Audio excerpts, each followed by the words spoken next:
This is the hot one with the one pipe, okay? Do you have pliers? Take a picture. The before and after so we know. Under this is a mess.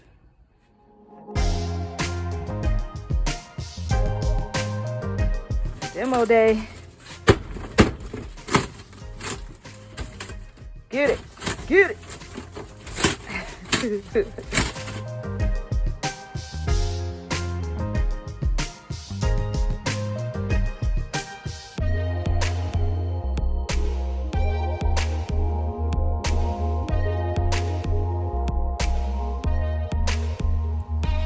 So the goal is to get everything out of here. We're going to be doing a complete rebuild.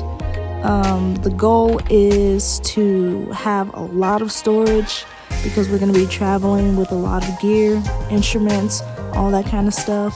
So we need to make sure that we have space for everything.